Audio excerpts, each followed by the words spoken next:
जय हिंद दोस्तों उत्तर प्रदेश में जिस तरीके से इस वक्त बीजेपी अपने हार पर मंथन कर रही है, लगातार अपने हार के कारण का पता लगाने की कोशिश कर रही है। कई कमेटियां उसने इसके लिए बिठाई और उसने उसकी रिपोर्ट की, जो है कमेटियां जो बैठाई गई उसने उसकी रिपोर्ट भी तैयार की और बीजेपी आला कमान को इसको सौंपा भी गया। अब इसको सौंपने के बाद ये खबरें निकलकर सामने आ रही हैं कि बीजेपी इलेक्शन 2027 में बहुत बड़े पैमाने पर जो है अपने विधायकों के टिकट काटने जा रही है। जी हां दोस्तों, उत्तर प्रदेश की राजनीति में ये बड़ी खबर निकलकर सामने आ रही है, जहां इंडिया अलायंस और एनडीए दिल्ली में अपनी सरकार बनाने की जद्दोजहद कर रहे हैं। लगातार इंडिया अलायंस पूरी कोशिश कर रही है कि एनडीए को किसी तरीके से घेरा जाए और सरकार को उसके गिराया जाए। वहीं उत्तर प्रदेश में लगातार बीजेपी अपने हार पर मंथन कर रही है, लगातार हार के कारण का पता लगाने की पूरी कोशिश कर रही है। और इस काम में बीजेपी के इस वक्त जो बड़े और कद्दावर नेता हैं उत्तर प्रदेश में, और यहां तक की खबरें आ रही हैं कि आरएसएस प्रमुख मोहन भागवत भी इस काम में लगे हुए हैं और उत्तर प्रदेश में लगातार बीजेपी के हार का कारण का पता लगाने की पूरी कोशिश कर रहे हैं। दोस्तों फाइनल हम आपको बता दें कि बीजेपी की जो कमेटियां बिठाई गई थी उसने अपनी रिपोर्ट आला कमान को सौंप दी है और उसके बाद में अब ये खबरें निकलकर सामने आ रही हैं कि बीजेपी 2027 के विधानसभा चुनाव में उत्तर प्रदेश में तगड़े अंदाज में जो है अपने विधायकों के टिकट काटने जा रही है।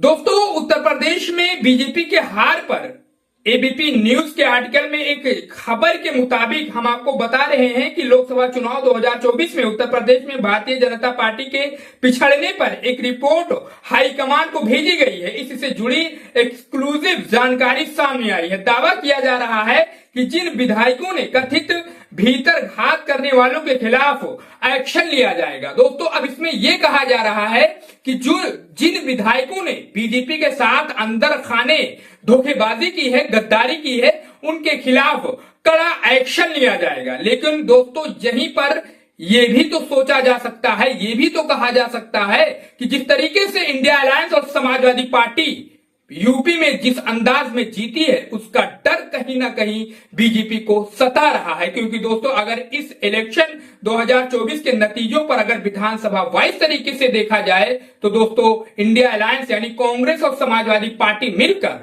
27 में सरकार बनाने जा रही है। 183 सीटें समाजवादी पार्टी की आ रही हैं, वहीं 47 सीटों पर लगभग 40 से 47 सीटों पर कांग्रेस बढ़त बनाए हुए है। वहीं दोस्तों अगर बीजेपी की बात की जाए तो बीजेपी 174 सीटों पर इस लोकसभा चुनाव में सिमट कर रह गई है। दोस्तों अब ये कहा जा सकता है कि इन्हीं सब कारणों से बीजेपी लगातार इस वक्त उत्तर प्रदेश में एक्टिव नजर आ रही है। अब ये विधायकों का भीतर घात भी कहा जा सकता है और समाजवादी पार्टी का जो प्रदर्शन है इलेक्शन 2024 में उसका डर भी कहा जा सकता है।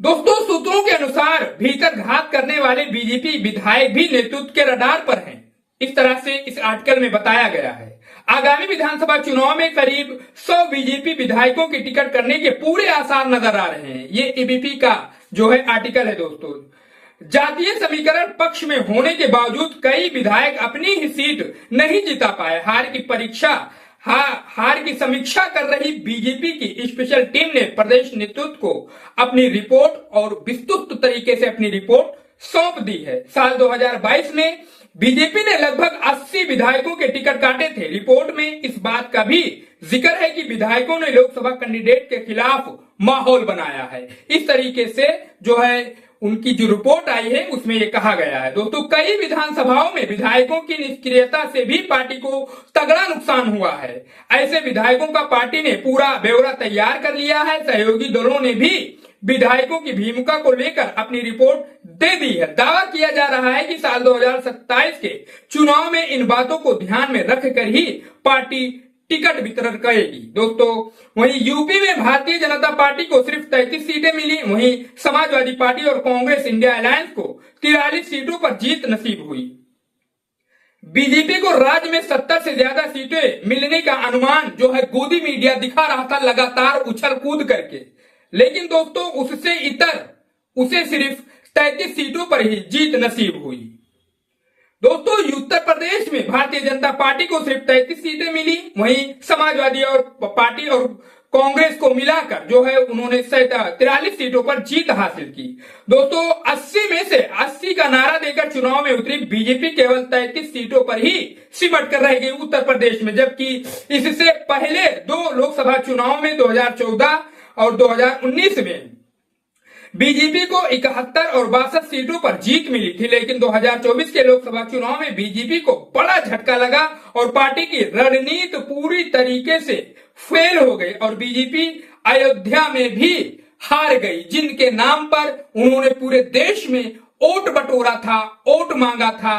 कई नेता उनके नाम पर, अयोध्या के नाम पर, राम मंदिर के नाम पर वोट मांग रहे थे, वही अयोध्या दोस्तों इस चुनाव में बीजेपी हार गई। दोस्तों लोकसभा चुनाव 2024 में उत्तर प्रदेश में बीजेपी के प्रभुत्व और दबदबे की विपक्षी इंडिया गठबंधन ने कड़ी चुनौती मिली और इंडिया अलायंस ने उसकी हवा निकाल दी, जिसको बीजेपी को काफी उम्मीद, इस तरीके के प्रदर्शन का बीजेपी को कभी भी उम्मीद नहीं था। इस चुनाव में बीजेपी वो सीट भी हार गई जहां उसका दबदबा हुआ करता था। बीजेपी को सबसे बड़ा झटका अयोध्या में लगा। राम मंदिर के निर्माण के बाद ये पहला लोकसभा चुनाव था और बीजेपी को यहां से ही हार का सामना करना पड़ा। फिलहाल बीजेपी अपनी हार की समीक्षा कर रही है और कयास लगाया जा रहा है कि उत्तर प्रदेश में भीतर घात करने वाले नेताओं पर कड़ा एक्शन लिया जाएगा और इसकी तैयारी बीजेपी कर रही है। दोस्तों आपको क्या लगता है, क्या ये विधायकों के भीतर घात के कारण बीजेपी उत्तर प्रदेश में हारी है या जनता की नाराजगी के कारण बीजेपी उत्तर प्रदेश में हारी है या उत्तर प्रदेश की जनता बदलाव चाहती थी इस कारण से बीजेपी उत्तर प्रदेश में हारी है? आप भी अपनी राय हमें कमेंट बॉक्स में जरूर बता सकते हैं। और दोस्तों जिस तरीके से अखिलेश यादव का पीडीएफ फार्मूला काम आया और लगातार उन्होंने जातीय समीकरण बनाकर हर एक लोकसभा पर टिकट वितरण किया और उसके बाद में सफलता उनके कदम चूम रही थी। आप इस बारे में अपनी राय हमें बताइए कि क्या अखिलेश यादव ये प्रदर्शन जो उन्होंने इलेक्शन 2024 में किया है, ये प्रदर्शन 2027 में दोहरा सकते हैं? इस बारे में आप अपनी राय हमें कमेंट बॉक्स में जरूर शेयर करिए और ये अगर खबर आपको अच्छी लगी हो, जानकारी अच्छी लगी हो तो चैनल को जरूर सब्सक्राइब करो, क्योंकि हम आपके लिए ऐसे ही देश और प्रदेश की सच्ची खबरें, पॉलिटिक्स की सच्ची खबरें लाते रहते हैं। मिलते हैं नेक्स्ट वीडियो में, तब तक के लिए जय हिंद, जय भारत।